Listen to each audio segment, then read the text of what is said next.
Okay. Oh, that's weird. So this is genetics practice problem stays for 16 that we're doing this. So for each genotype, remember genotype is represented by letters, indicate whether it's a he or a ho. My kids always got a big kick out of those. Oh, they're hoes or he's. What are they? So homozygous meaning either to lowercase or to uppercase. Okay. Well, heterozygous is one upper and one lower. Okay.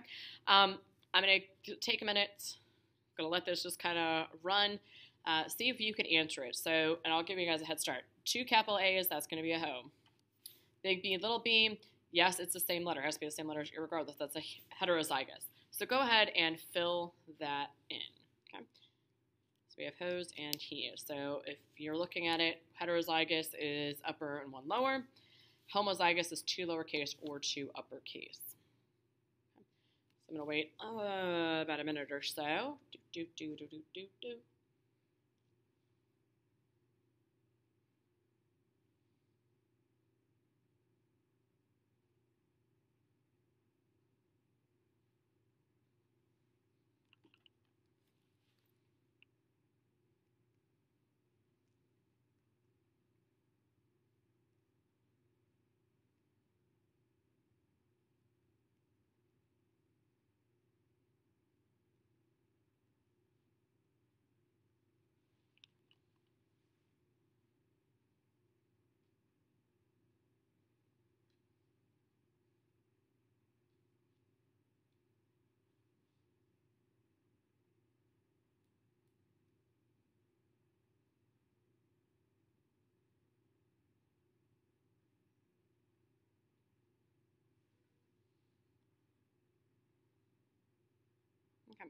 Okay. So hopefully you kind of got through this. It should have been pretty easy. Big C, little c is a he.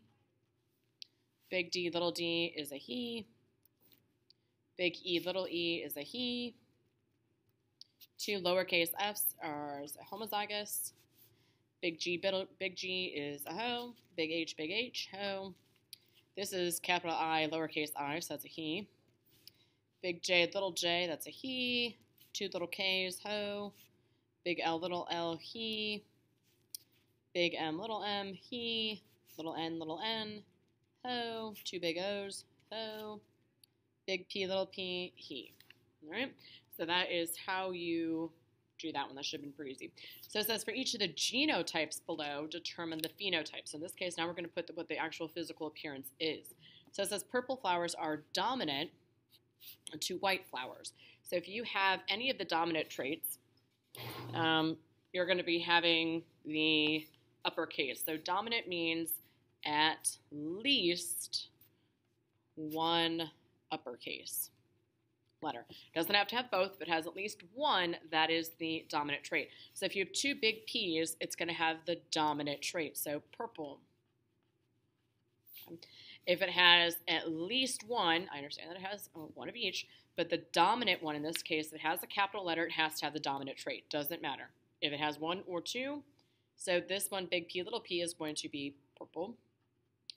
And then these two lowercase ones. Now, because it does not have any of the dominant trait in it whatsoever, it's going to be the recessive trait, which in this case is white. Okay. So purple, purple, white. Pretty easy. Okay. Now, when you're looking at, I should cover these up a little bit. The next section, brown eyes are dominant to blue eyes. So whenever you're told this one is dominant, so if you have brown eyes, or this one in this case, is going to be dominant to blue eyes. So blue eyes are going to be the recessive, which is represented by lowercase. In this case, it has to have two lowercases. Okay, so big B is going to be brown. Big B, little b, brown, because it has at least one of the capital letters, or one of the dominant traits. And then two little b's is going to be blue. Okay. Because it does not have this. So this can only be the recessive trait. All right. Next part. Round seeds are dominant to wrinkled. That means that the wrinkled is the recessive, and recessive is represented by the lowercase letter. God, this Stupid thing. So big R is going to be round because it is the dominant trait.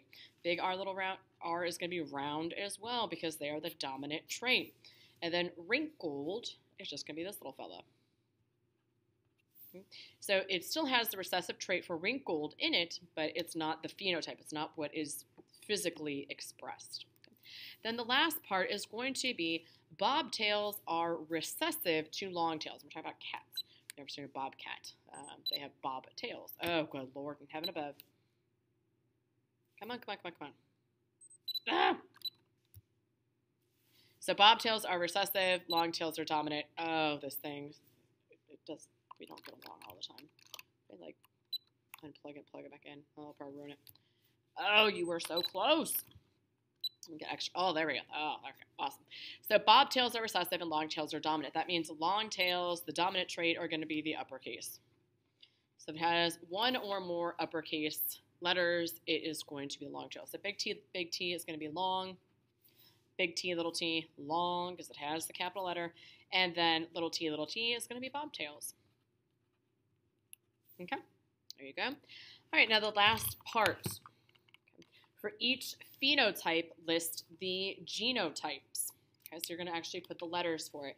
Now, these you can make up or use any letter for as long as you're using the same letter. So you can't use big G, little q. It doesn't make sense. It has to be the same letter across the board. So when you're looking at, for each phenotype, so it gives you the physical appearance, you have to list the genotypes. So you actually have to list the letters. So straight hair is dominant to curly, so I might use the letter S. Okay, so if I have straight hair and it's dominant, I know that that's the dominant trait. So if this offspring has straight hair, it has to have at least one of the S's. So S is dominant, so that's my capital, which means curly is, I'm just going to put it as a little cursive S. It's going to be my little cursive S. All right. So if I have straight hair, my first possibility is I could have two big S's.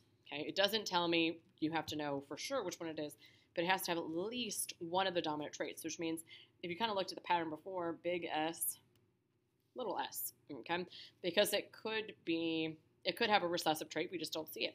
And then the only option for curly, because it cannot have the dominant trait at all, is going to be little s, okay?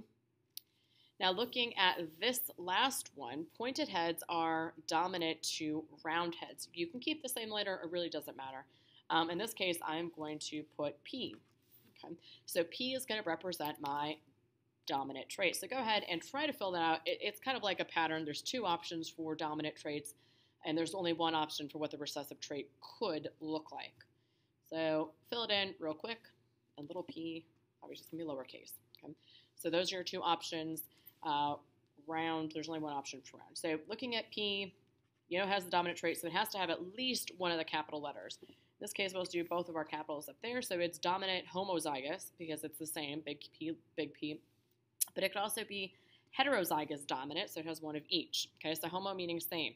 And then you have little p, which is, let's see, I'm going to put this one as homo recessive.